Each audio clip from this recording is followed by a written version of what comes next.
எல்லாம் பெருசாக இருக்குது பாருங்க.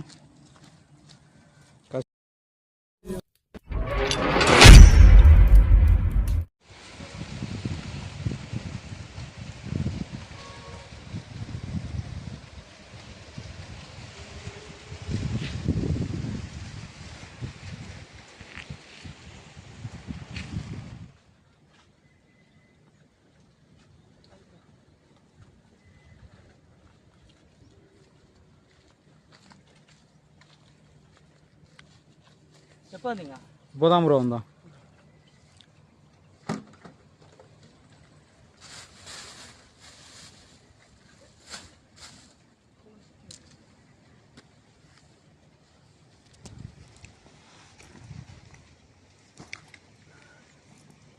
ஃபுட் ரெடி பண்ணலாமா? ரெடி பண்ணுங்க ப்ரோ.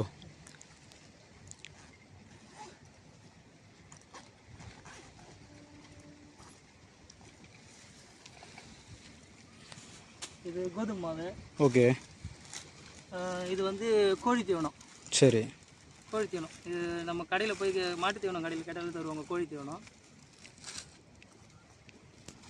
இது வந்து கோதுமை தவிடு, நைஸ் தவிடு.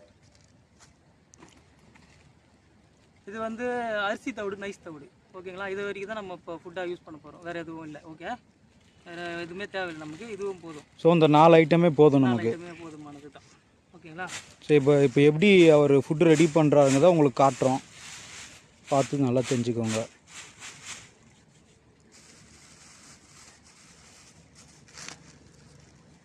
இந்த 2 தவிடில் வந்து அரிசி தவிடும் யூஸ் பண்ணிக்கலாம், கோதுமை தவிடும் யூஸ் பண்ணிக்கலாம். ஸோ தவிடில் எந்த தவிடு கிடைக்குதோ அந்த தவிடு நம்ம யூஸ் பண்ணிக்கலாம். இல்லைனா ஏன்னா இது கொஞ்சம் விலை கம்மி. இது கொஞ்சம் விலை 25 ரூபா கிட்ட இருக்கும். இது 14 ரூபா தான் ஒரு அரிசி தவிடு. கோதுமை தவிடு வந்து ஒரு 25 ரூபா இருக்கும். ரெண்டுமே வேணும், ரெண்டுமே மிக்ஸ் பண்ணிக்கலாம். இல்லை ஏதாச்சும் ஒன்று கூட மிக்ஸ் பண்ணிக்கலாம். சில பேர் முட்டை பிரெட் எல்லாம் போடுறாங்களா, அதெல்லாம் தேவையா? அதெல்லாம் வேஸ்ட்டு. நமக்கு இது வரைக்குமே போதும். நீங்கள் எதுவுமே தேவையில்லை. இப்போ நம்ம மாட்டு தீவனம் கடையில் போயிட்டு கோழி தீவனம் கேட்டிங்கனாலே தருவாங்க. அதை வருங்க. இதில் வந்து ஸோ இதுதான் கோழி தீவனம். பார்த்துக்கோங்க. நம்ம மாட்டு தீவனம் கடையில் வந்து எல்லாமே அரிசி தான் வச்சுருப்பாங்க. கோழிக்காக வச்சு ரெடிமேடாக இருக்கும். ஆமாம், கேட்டால் கொடுப்பாங்க. கோழி தீவனம் கேட்டாலும் கொடுப்பாங்க. இதை பாருங்கள், இது சோளம்லாம் வச்சு அரிசி நல்லாவே இருக்குது பாருங்கள். ஓகேவா? இது கொஞ்சம் எடுத்துக்கலாம். ஓகே. தவிடு கொஞ்சம் கொட்டிக்கலாம்.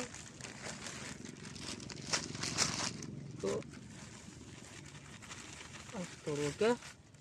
இப்போ வந்து கோதுமை, இது வந்து நம்ம கடையில் ரேஷன் கடையில் வாங்கி கொடுத்தாங்க.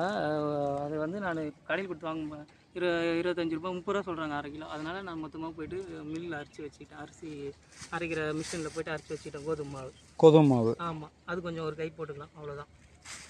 ஸோ இப்போ எப்படி மிக்ஸ் பண்ணுறாருன்னு பாருங்கள். அவ்வளோதான். இதுதான். இதை தவிர நமக்கு வேறு எதுவும் தேவையில்லை. இதுவே போதும். எல்லாமே கட்லா, லோகு, மிருகல் எல்லாத்துக்குமே இந்த ஒரே பைட்டே போதும். நல்லாயிருக்கும். நல்ல குட் ரிசல்ட்டு தான். வேறு எதுவுமே நீங்கள் வந்து இது போகணுமா, இது கூட நம்ம பிஸ்கட்டோ முட்டை எதுவுமே தேவையில்லை.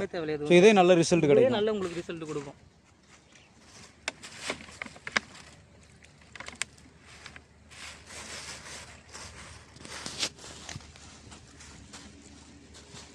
இப்போ வந்து கரெக்டான பதத்துக்கு வந்துடுச்சு. இப்போ வந்து கரெக்டான ஓகேன்னா இப்போ வச்சு இப்படி அழுத்தினா பாருங்கள்.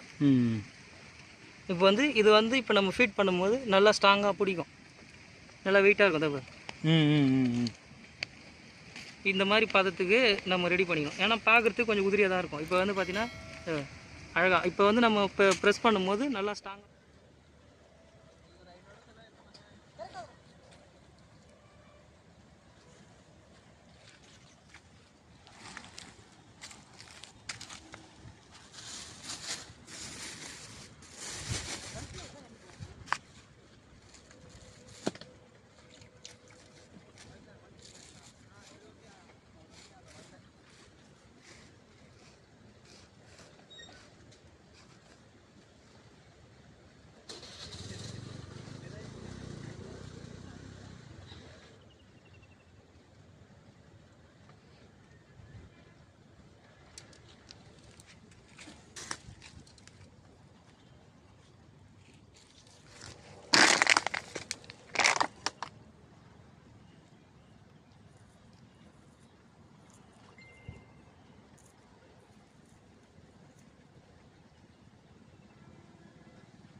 சூப்பர் ப்ரோ, வேறு லெவல்.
தூக்கி காட்டுங்க ப்ரோ.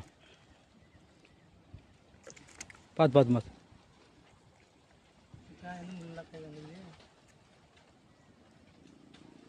சரி.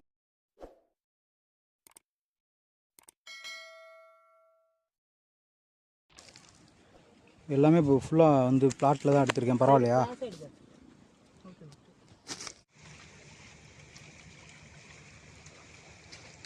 காட்டு ப்ரோ பக்கத்து.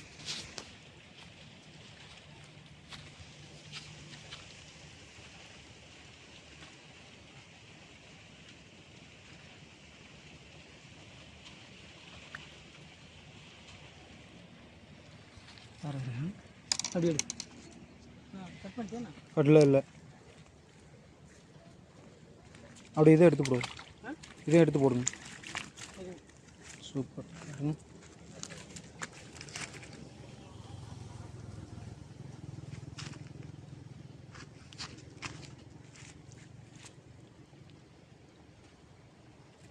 எல்லாமே பால் செட்டில் மாட்டினது தான். அதை வேணால் தூக்கி காட்டு ப்ரோ. அதை தூக்கி காட்டு ப்ரோ.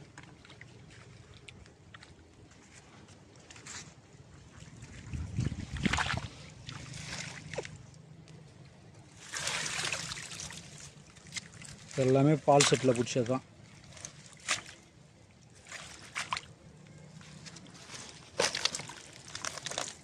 வேறு லெவல் ஃபிஷ்ஷிங் காசி ப்ரோ. பார்த்துக்கோங்க காசி ப்ரோவை. தண்ணிக்குள்ள வச்சுருங்க ப்ரோ. ஒன்று 5 கிலோ இருக்கும்.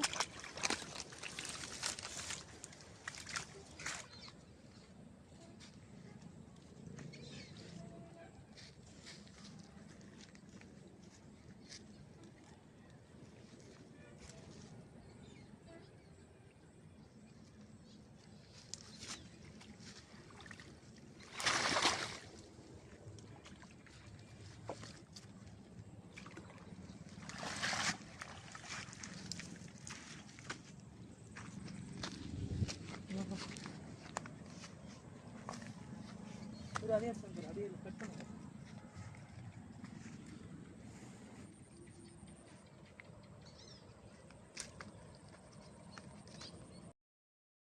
பெருசாக இருக்கு.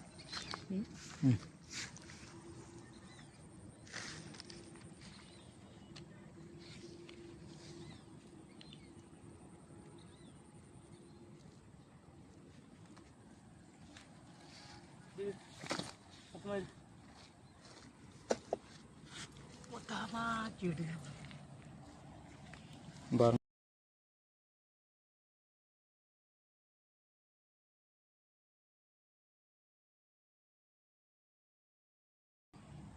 இன்றைக்கி மொத்தமாக நம்ம வந்து வெறும் கோழி தீவனம், தவிடு, கோதுமை மாவு வச்சு பிடிச்சது தான். நான் பொய் சொல்லலை. இதுதான் நம்மளோட பைட்டு. இதுதான் நான் வந்து ரெகுலராக ஆரம்ப காலத்துலேருந்தே இதுதான் யூஸ் பண்ணியிருக்கேன். இந்த பாருங்கள், ஒன்றுமே பார்த்தீங்கன்னா 3.5 கிலோ 4 கிலோ சைஸ் இருக்கும். பார்த்தீங்களா பாருங்கள், 4 கிலோ சைஸு எல்லாம். இது ஒரு 3.5 கிலோ இருக்கும். இது மூணுமே பார்த்தீங்கன்னா ஒரு 4 கிலோ இருக்கும். 5 கிலோ மீன் ஒன்று மாட்டிச்சு. நண்பர் வந்தார், அவர் எடுத்துன்னு போயிட்டாரு, அதனால் அதை காட்ட முடியல. வேறு ஒன்றுமே கிடையாது. கோழி தீவனம், தவிடு, கோதுமை மாவு, மைதா மாவு இல்லை, இவ்வளோதான் நம்ம போட்ட பெயிட்.